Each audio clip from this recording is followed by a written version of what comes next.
Have you ever felt a sudden chill, a gut feeling that something in your life has just shattered, even before you have proof? That's exactly what happened to Mark. He and Clara had what everyone called a perfect marriage. They were high school sweethearts, the kind of couple you see in movies, finishing each other's sentences and laughing at inside jokes no one else understood. They had built a beautiful life together over 15 years, a cozy home, two wonderful kids, and a bond that seemed unbreakable. But lately, something was off. It wasn't one big thing, but a series of small, almost unnoticeable changes. Clara, who used to share every detail of her day, was becoming more distant.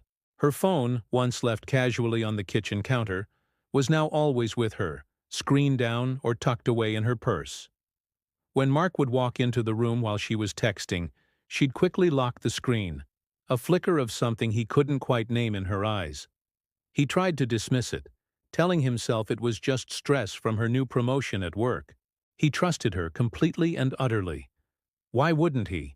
She was his Clara. The kids, Lily and Tom, were at their grandparents' for the weekend, giving Mark and Clara a rare, quiet house. They had planned a movie night, a tradition they cherished. Mark made popcorn, just the way Clara liked it, with extra butter. He walked into the living room, but Clara wasn't there. He found her in the kitchen, staring out the window, her phone clutched in her hand. She said she had a headache and wanted to go to bed early. The disappointment stung, but he just nodded, telling her to feel better. "Good night, love," he said, but her reply was a distracted murmur as she walked upstairs. Mark sat on the couch alone, the uneaten popcorn growing cold.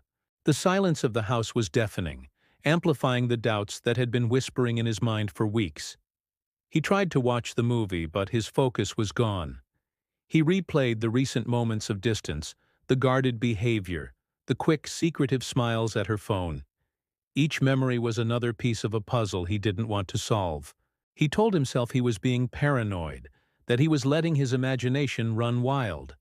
But the feeling, that cold dread in the pit of his stomach, wouldn't go away. Later that night, unable to sleep, he went to get a glass of water. As he passed the stairs, he saw a faint light from the living room. It was Clara's phone, left on the coffee table. She must have forgotten it in her rush to go to bed. This never happened. His heart started to pound. A war raged within him. Part of him screamed to walk away, to go back to bed and pretend he saw nothing, to hold on to the beautiful illusion of their perfect life.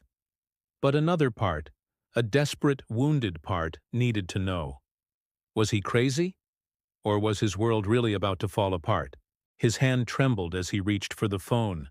It felt heavier than it should, like it contained the weight of their entire 15-year history. He picked it up. It was unlocked, and right there on the screen was a message notification. The name wasn't one he recognized, but the message itself was unmistakable. It started with, "I miss you already," and ended with a heart emoji. It wasn't just a message. It was a window into a secret life, a life his wife was living without him. His breath hitched. Time seemed to stop. In that single moment, everything Mark believed in, everything he held dear, crumbled into dust. He didn't need to read anymore. He didn't want to. That one line was enough. It was a brutal, clean slice through the heart of their marriage. He felt a wave of nausea, a dizzying sense of betrayal that was so profound it felt physical.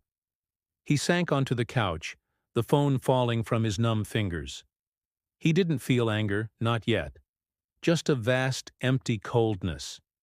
The woman sleeping peacefully upstairs, the mother of his children, the love of his life, was a stranger.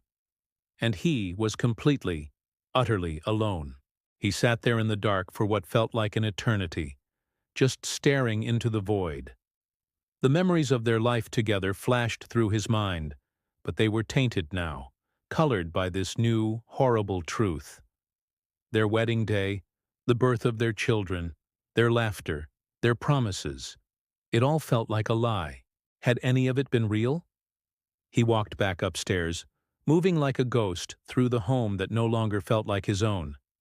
He looked at Clara, sleeping so soundly, and felt nothing. The love, the warmth, it had all been extinguished by that single message. The next morning he got up before she did. He made coffee, his movements automatic. He packed the kids' lunches for school on Monday, a routine he'd done 1,000 times, but today it felt hollow. When Clara came downstairs, smiling and saying her headache was gone, he didn't respond. He just looked at her. He didn't yell, he didn't accuse, he didn't cry. He just looked, and in his eyes, she must have seen the wreckage of their world.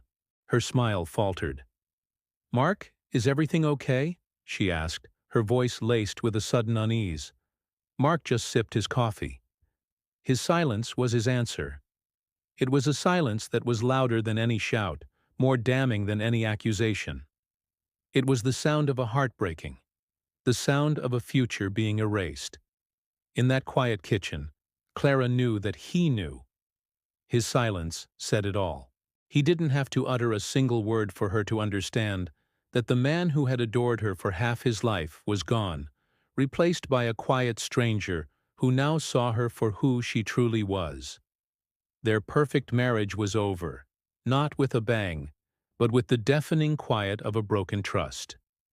The road ahead was uncertain and terrifying, but one thing was clear: nothing would ever be the same again. Thank you so much for joining me on this emotional journey today.